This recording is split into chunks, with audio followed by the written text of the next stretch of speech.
Hello, welcome back to the Edge of the Box podcast, a podcast by WhoScored.com. It's a jubilant morning today as England have progressed to the last 16 of the World Cup, finishing top of their group. And I'm, as ever, joined by Ben from WhoScored, and we've got Julien Laurens with us again, which is always a treat. Julien is the neutral on this show today. I've got a quote here from Gareth Southgate. He said, I heard Julien Laurens in the WhoScored Edge of the Box podcast before the game against Wales. I'd just like to dedicate that second half performance to him, and I would love it if we got France in the knockouts and knocked them out. What do you make of those comments? Thank you, Gareth, or the English Sylvain Ripoll, as I call him. What happened in the first half? Quiet, I would say. Thank you, Gareth. Thank you. I thought second half was good. I love Marcus Rashford in that kind of form. I think it's amazing really to see from where he was when he had really the struggles recently, and then when he's now where he's now, and the way he plays and the confidence that he has, and that second goal. I mean, the free kick is great, but you can try it maybe another, 20 times and not score the same one. However, the second goal I thought was brilliant. The run, and then what he does with the ball is fantastic. So I'm good. I just wish England played like in the second half the whole game, or most than just 45 minutes. That's all, and that's the issue I have. I can't wait for them to play against Senegal, because I think Senegal will bring a bit of a challenge physically, especially. And then if there is a France-England quarterfinal, then it's going to be epic. Yeah, I mean, if there is an England-France quarterfinal, I'll send you this shirt over to Qatar, because I will not want it if England are playing France in the quarterfinals. Ben, it's almost like when England score, a bit like the Iran game, as soon as they score, they suddenly become free-flowing and the shackles come off and they play with that freedom. Do you think that's a coincidence? No, not coincidence. I mean, you struggle to break a team down, you start to get a bit more compact, a bit more edgy. You don't want to open up too much with the risk of being caught on the counter-attack. I mean, that Rashford free kick, as good as it was, Danny Ward probably should have done better for it. He took that extra step to his right. Bit low as well. He went for it like he was down there. Really low. Yeah, it was not good goalkeeping, but still great hit by Rashford. And as soon as that goal happens, Wales have to kind of come out a bit more, and then England could just pick them off. It was similar to Iran in that you'd think that Iran would sit deep, make it very difficult for England to break down, use the intensity and the heat to their advantage. But as soon as they got that first goal, it sort of forces Iran out a bit more. And the same happened for Wales. So not surprised that you get the first goal, everything opens up a bit more, and it happened again against Wales. Yeah, Wales completely folded. And whilst we're with you, Ben, you've got the top 10 performers from England in the group stage so far. Just before you read that out, who would you predict would be top of that, Julien? I'm going to have a guess as well. So England's top performer so far in the group stage, judging by WhoScored rankings, who would you think that would be? I would go for... that's a good one. Yeah, I'm going to have a think as well. Yeah, so I suspect. I mean, I don't know if defenders can score enough compared to, for example, Marcus Rashford, who, because of the goal that he scored 3 already. But I think Harry Maguire must be quite higher up, and credit to him. I think Rashford would be quite higher up. I think even Kane with 3 assists in those 2 games. It's just what is messing up with my mind is that USA game, because I can't picture anyone who would have had a good ratings by WhoScored for that game, because England was so disappointing. So yeah, I would say Maguire and Rashford in the top 5 maybe is my best guess. Yeah, I'm going to throw a wild name, and I'm going to throw Luke Shaw into the mix. He played every game. I think he got one or 2 assists across the 3 games. I'd probably go Harry Maguire top as well, to be honest. But I've no idea how the WhoScored ratings work myself. So Ben, do the big reveal for us. Go from 10 to 1. Okay, so at 10 is John Stones. That's Kieran Trippier, Declan Rice, Raheem Sterling. 6 is Luke Shaw, so just missed out in the top 5. Yeah. 2, Harry Kane. Great shot, Daniel. Great shot. Yeah. Number 4 is Harry Maguire. Number 3, Jude Bellingham.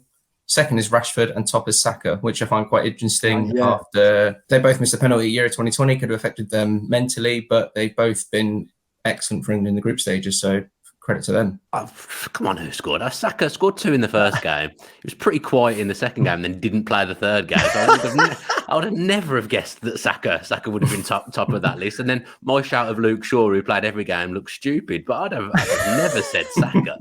Julian, what do you think of that? Yeah, I mean, unlike you, my pick are quite higher up in that list, so I'm very happy. I think WhoScored is the best organization in the world right now in terms of football. So yeah, I'm very happy.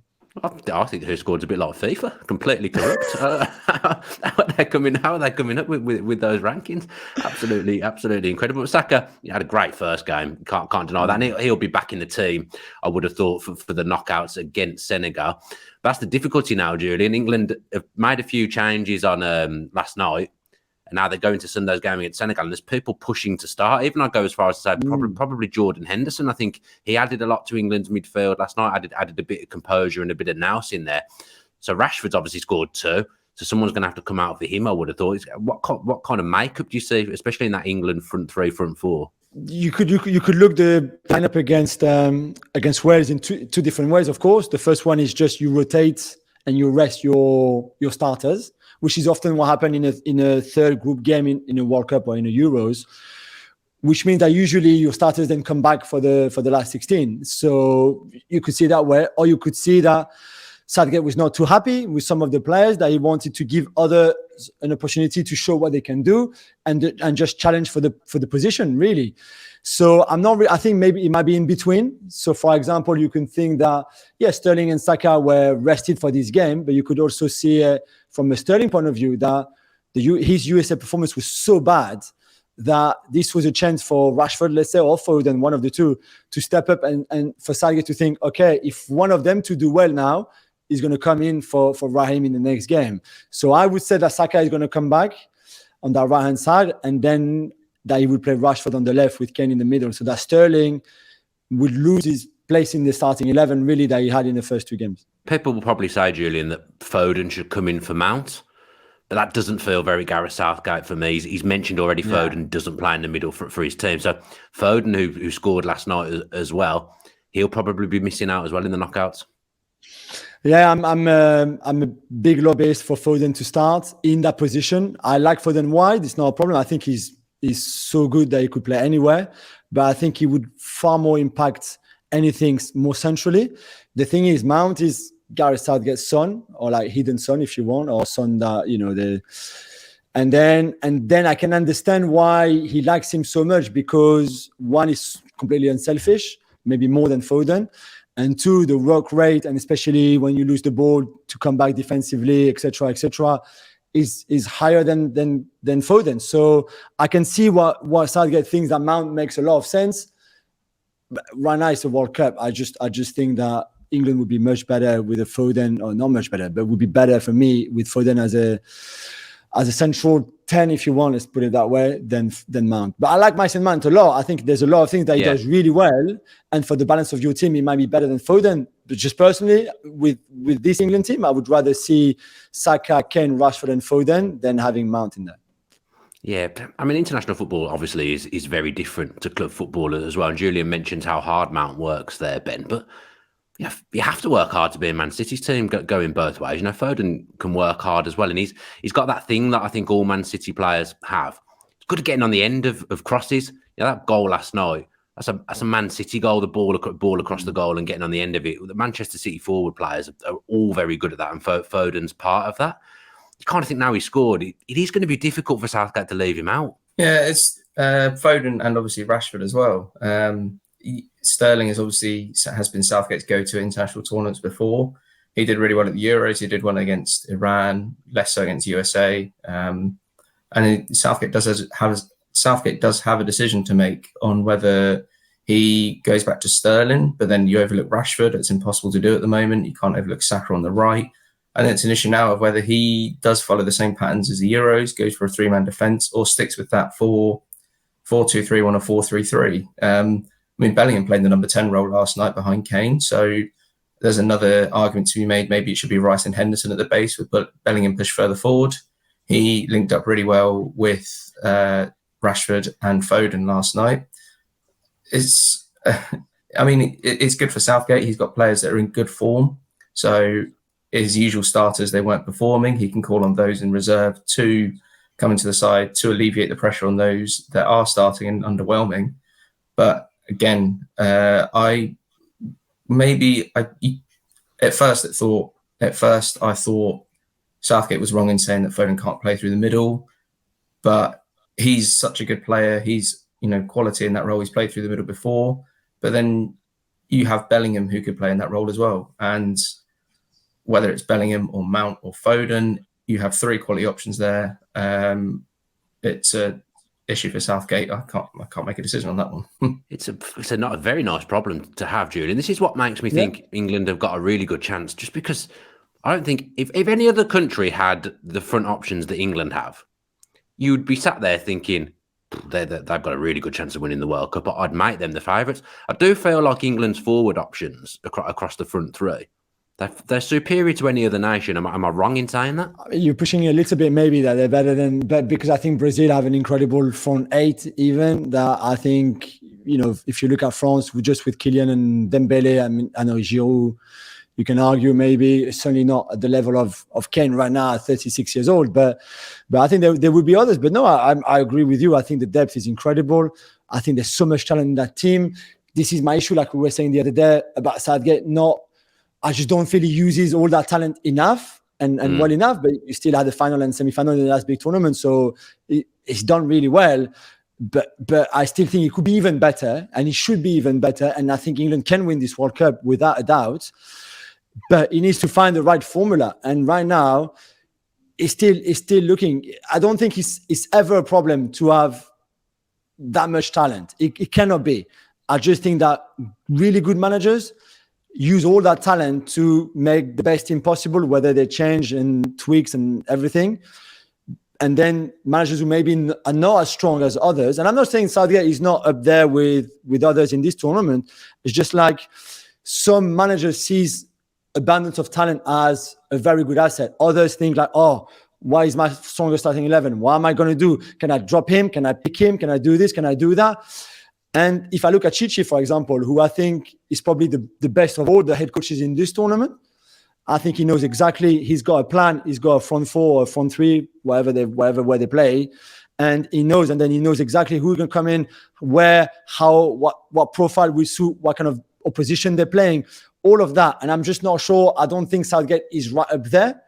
But yeah, I agree with you. Talent-wise, in terms of that squad, they've got enough. Even so, the other day I had not an argument, but our friend Sam Wallace, who works for the Telegraph, we were having a discussion about where does this squad rank amongst England squads at World Cup. And for me, it's super high.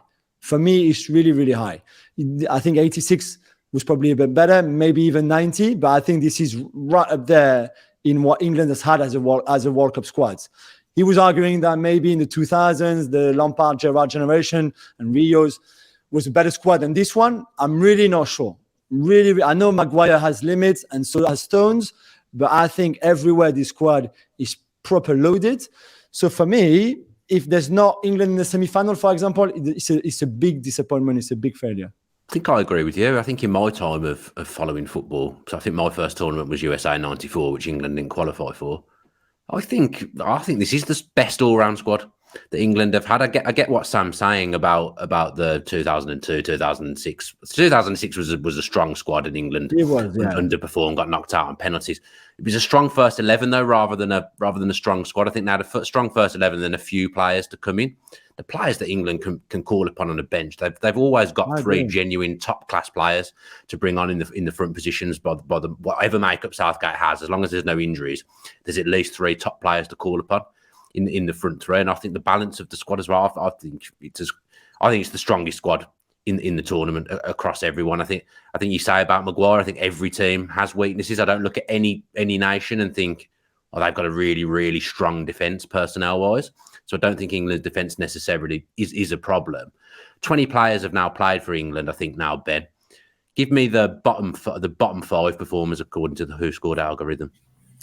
It's quite a, sub-appearance impact this. So it's a bit harsh on the bottom 5 in that it is Trent Alexander-Arnold, Eric Dyer, Calvin Phillips, Callum Wilson, Jordan Pickford. In the bottom 10, though, the one that stands out the most for me is Mason Mount. So again, you go back to Julian's point about whether to drop him or not. I mean, Southgate's son, etc. It's a case of who comes in that number 10 role. Do you stick with Mount? Do you stick with the high pressure player who will disrupt defences and help create chances on third, or do you go a bit more expansive and bring in Bellingham or Foden? You could also just play 4-3-3, couldn't you? And have Henderson and Bellingham either side of Declan Rice as well. So the system options as well. We'll see 3 at the back. Well, I hope we see 3 at the back at some point, because I think that means that England have progressed to the latter stages of the tournament. If we see 3 at the back, because Kyle Walker obviously got some minutes last night as well, which I think was important, because I think if England do get to the knockouts and play a big nation, I think Kyle Walker's very, very important, especially if they were to come up against France. Mbappe plays down his side, a back 3. I think Walker would be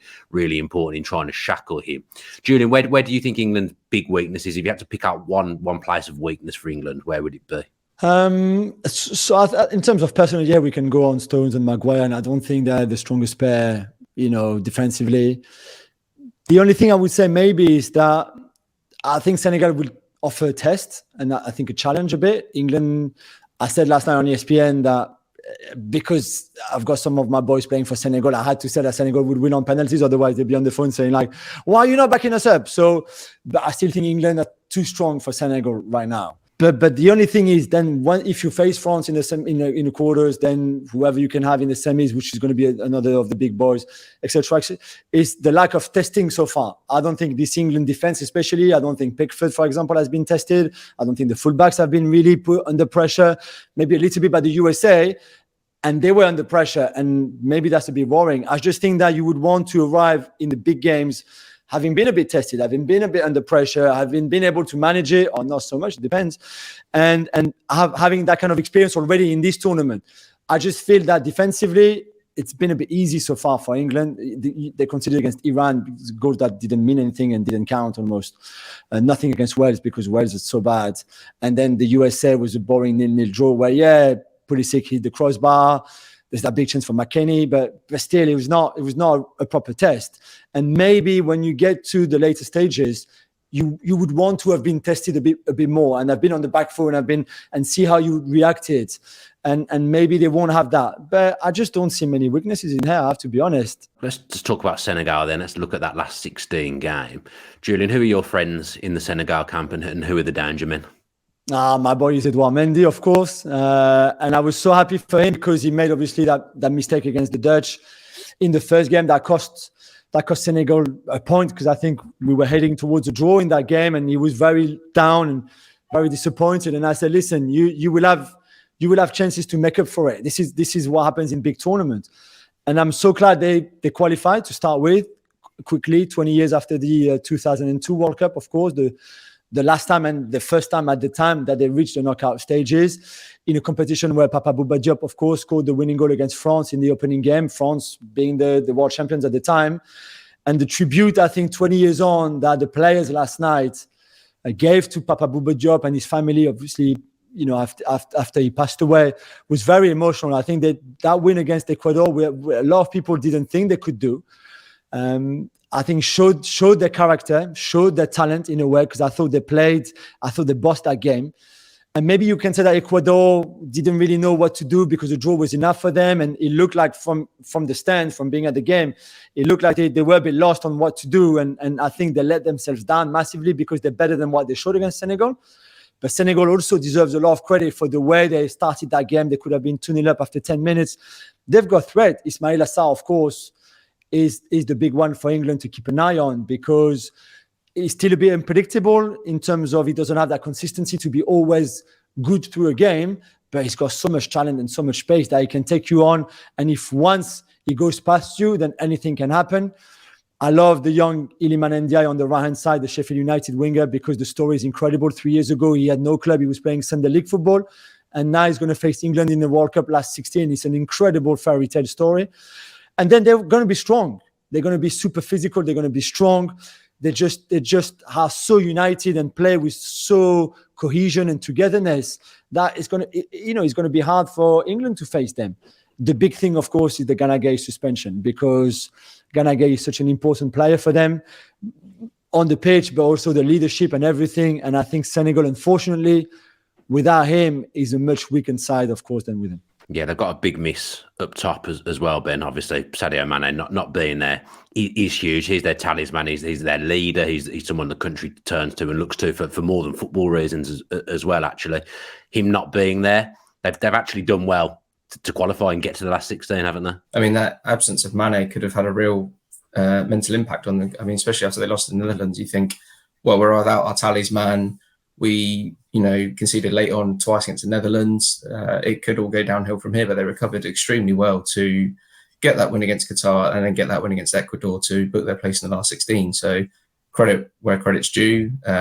They've come out the other side a lot stronger, and that's going to add to the threat of Senegal against England on Sunday. Because Ecuador were going well, Julian. They were going well in that tournament to come through and beat them in a tough game. I think they deserve immense credit for that. I think that result is probably getting overlooked a little bit in the midst of all the games in the World Cup and the football that we have wall to wall. I think that's probably one of the results of the tournament actually so far. Yeah, and again, I think because they had to win to qualify, and Ecuador could be happy with the draw and qualify with the draw. I think they deserve a lot of credit, really, and especially when Ecuador scored and came back to 1-1. I think a lot of us in the stadium thought, okay, this is it now. They're going to just close the shop and see that one through. And for Senegal to still go after that, to score that goal with Koulibaly as well. And again, we go back to to what this means to Senegal, to their people, to this group of players, to Aliou Cissé, who obviously was there 20 years ago, with Papa Bouba Diop, all of that. I think the emotion was huge, but to show that kind of character, the disappointment you see on their faces when Caicedo scored, but then to pick themselves up, to go and score the winner, to win that game, 2 minutes later or something, was just incredible, really. And I think that's going to give them a big boost. Again, if you do the each team, England and Senegal, on paper, there's not really a match. But the belief they have now, the fact that I think the Sadio Mane injury kind of sort of gathered them together even more. This is a team with a huge team spirit, really, and they really believe they can go even further than England. They can beat England and go further out. It would be a huge upset if they beat England and they're massively underdogs.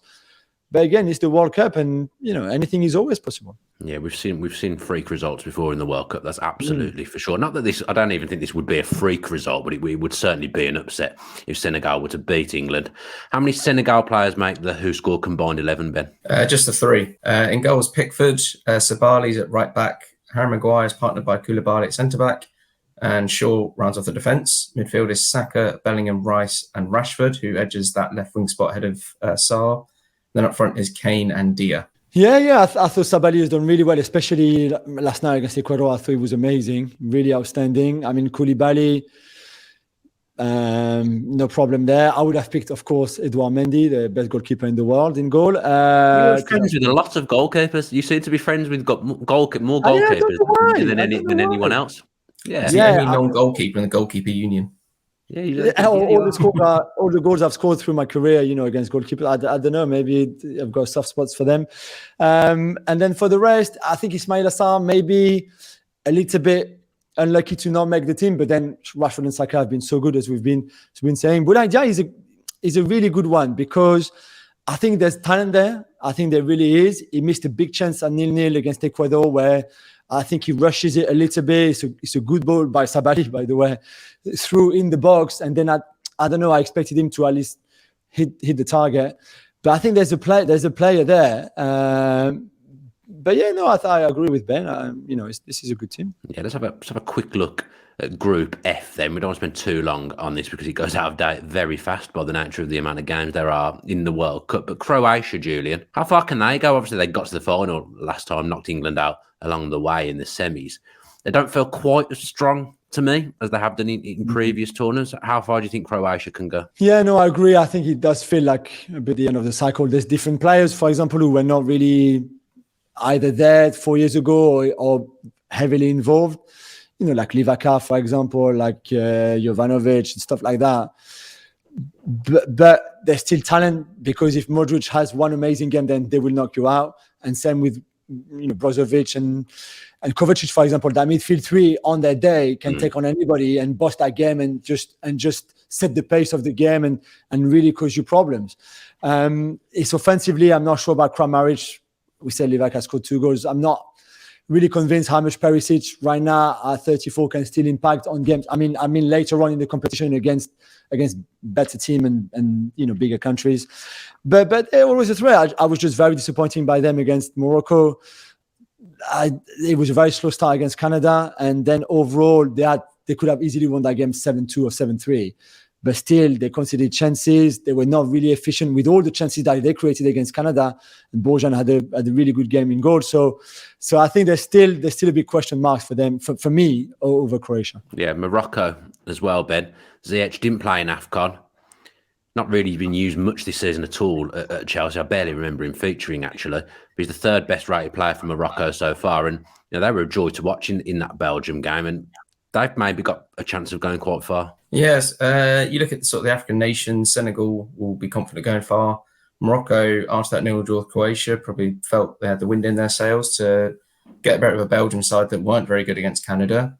And Ziyech coming back in has really propelled them back up to a level that they failed to reach at AFCON. I mean, they had one of the strongest squads still at AFCON, but, they were knocked out at the last 16, I believe. So Ziyech coming back in is a huge boost for them. And there's plenty of talent across that pitch. Hakimi is, one of the best fullbacks in the world. Saiss is a solid centre-back. Boufal can take on any player in his day. Boufal was good the other day. Very good. I mean, they've got Canada coming up, so you'd fancy their chance of making the last 16 at least.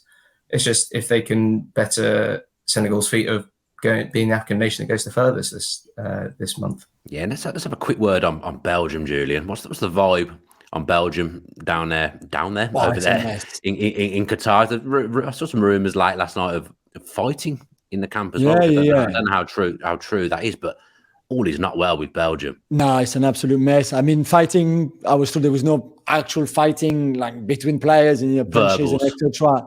after that game, but they're just not happy with each other. I mean, we've known for a while, for example, that some of the players just don't talk to each other, don't get on. I think it's reached a limit.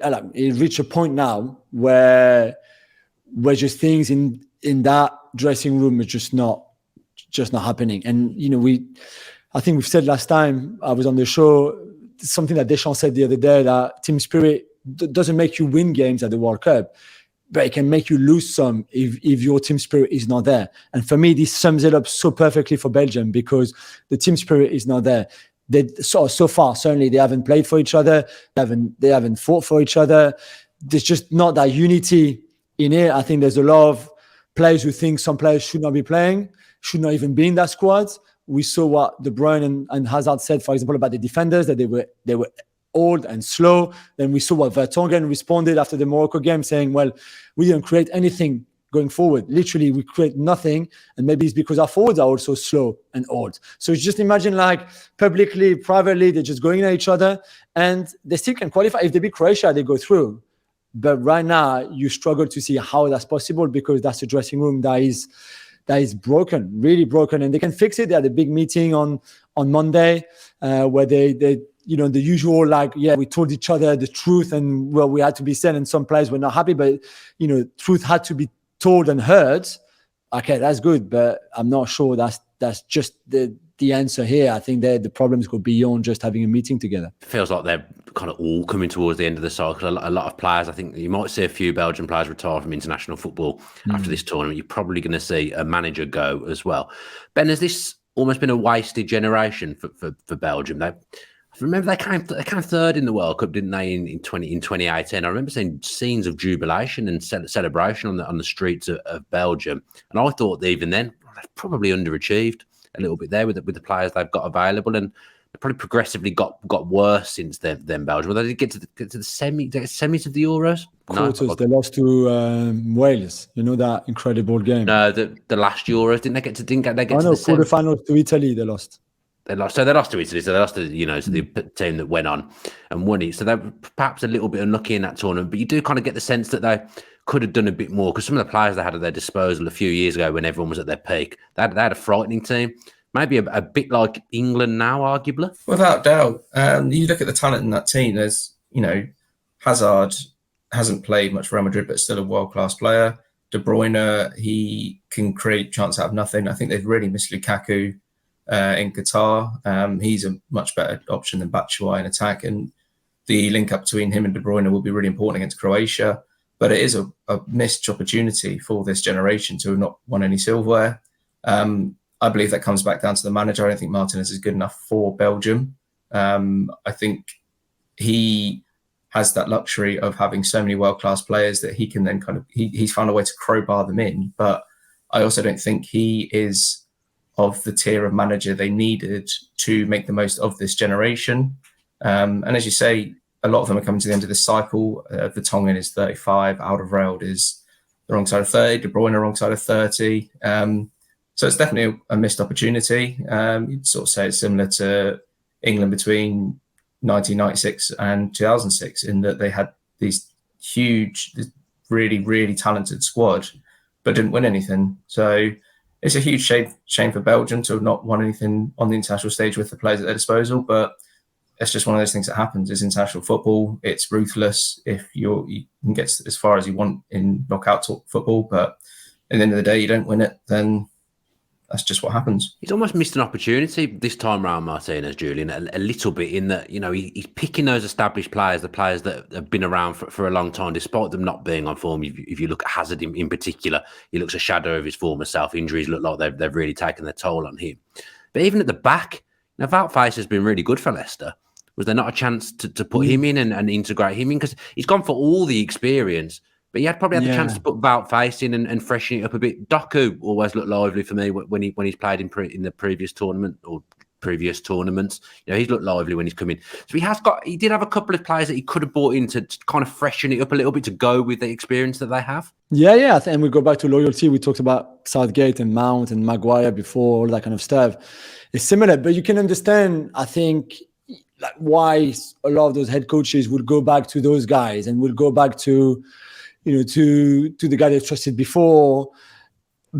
I just do think at times it's counterproductive for your own team and for your own management, because maybe Belgium right now don't have a young centre back who's as good as what Vertonghen and Alderweireld used to be, but that's used to be.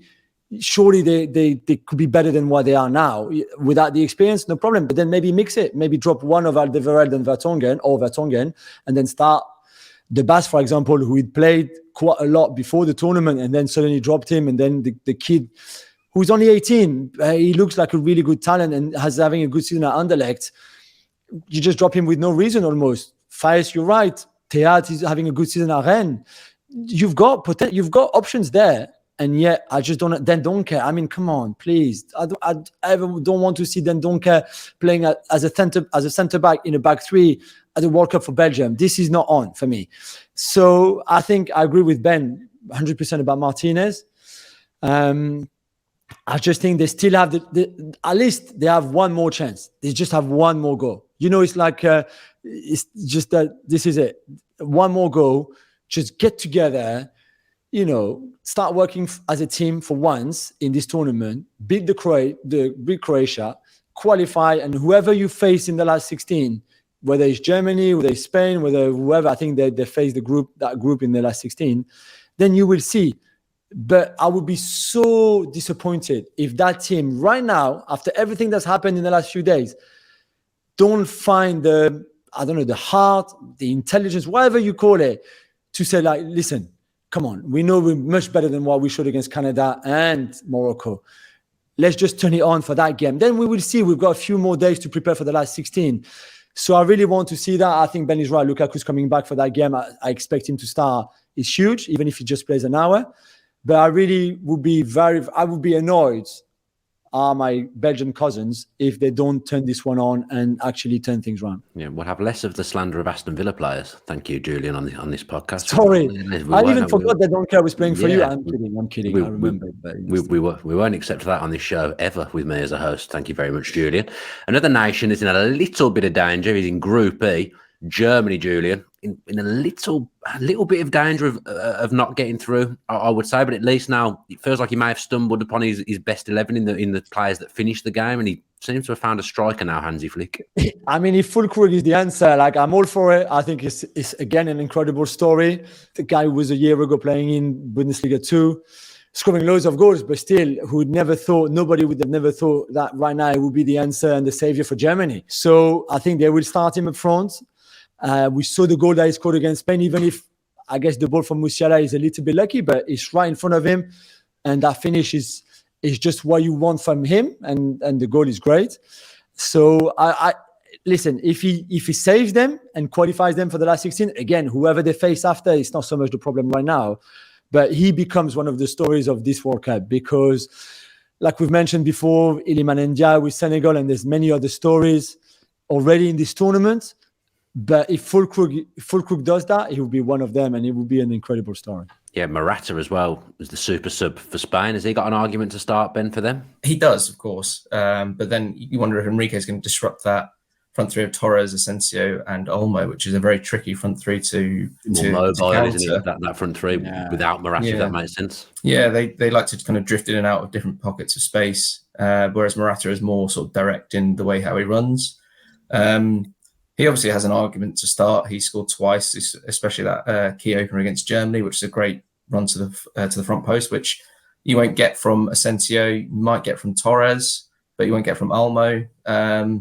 So it depends if Enrique wants to give the backup players those extra minutes against Japan.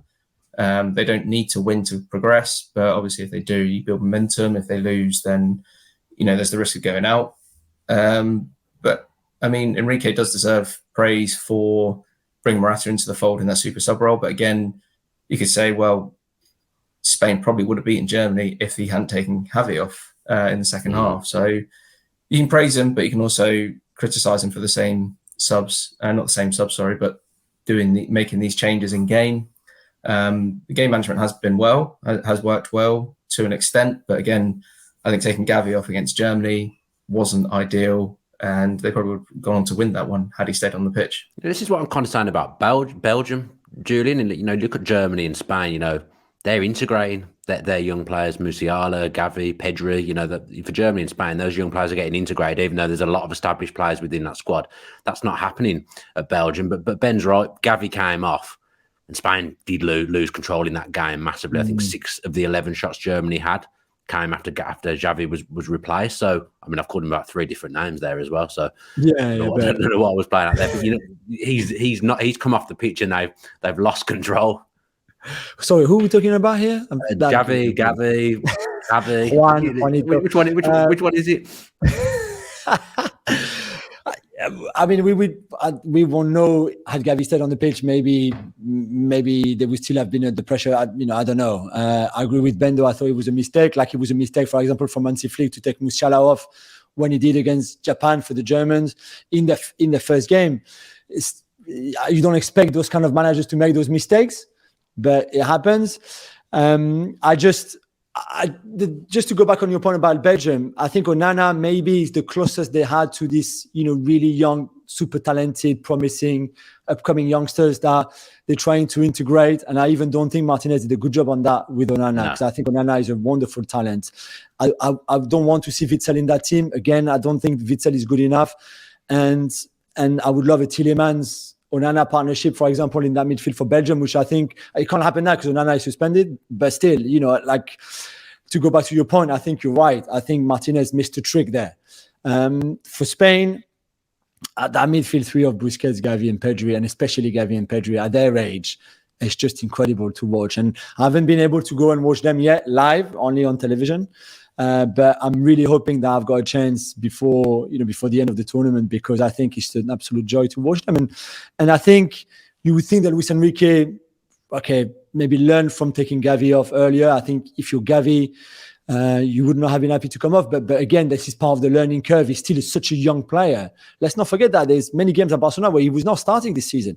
And for him to walk in this tournament and start the first 2 games and play at the level that he's played, it's just breathtaking. There's a very real chance here that Germany are going to go out in the group stages. There, out of the big nations, they're actually the most in danger. Yeah, they are. I mean, we could say Argentina a little bit too, because they haven't showed much really, and this is such an open group that they are, and that Poland game could be tricky for them. But they can also turn it up again and turn it on, and then win 3-0, and then it's all good. For Germany, it's just that. What kind of Germany we will see in that game? It's such a big game, and they're all used to big games. But defensively, even the Süle-Rudiger partnership that people were praising. I mean, what Süle was doing on that Morata goal, by the way, just quickly. If you look at the goal again, at some point he's looking at his shoes, he's looking at the floor, and then Morata make that run in front of him at the near post, and then finishes the way it is, and that's it. Zulu conceded that goal because for half a second, he's bloody looking at his laces. I'm like, what are you doing, dude? It's just crazy. So I'm not too convinced defensively about Germany, but Musiala is such a generational talent that he can take on a game and boss it and win it for you. So I just want to see Musiala again in that game. That's all. I mean, I want to see Gavi again. I want to see Musiala again. This is also the stories of this tournament. Those kids like Bellingham as well, who are just turning up here in Qatar and just bossing those games. It's incredible. Maybe we'll look at this in the next podcast, Ben. But you could actually put together a decent under-21s 11, I think. Yeah, even under-20 maybe. Yeah, I can't think of a keeper off the top of my head, but we might have a look at that for the next podcast. See if we can get a youngsters 11, Ben. Yeah, I'll have a look at it. So the goalkeeper could be an issue, but obviously one to look into. Julian's friends with all the goalkeepers. He'll find someone for us. That's true. Yeah, I'm sure. There'll be someone he can talk to and get in our team under 21s, I'm sure. Let's finish then with Ghana against Uruguay briefly. It's a grudge match, isn't it, Ben? You don't have many real grudge matches in the World Cup, but this one is huge. You look back to the Suarez handball against Ghana on the line, and whether Suarez starts or not, there remains to be seen. I mean, he was dropped for the. You think he will? Yeah, he might do. He did well off the bench against Portugal. He was unlucky not to score, and it's just whether he starts alongside Cavani or Nunez.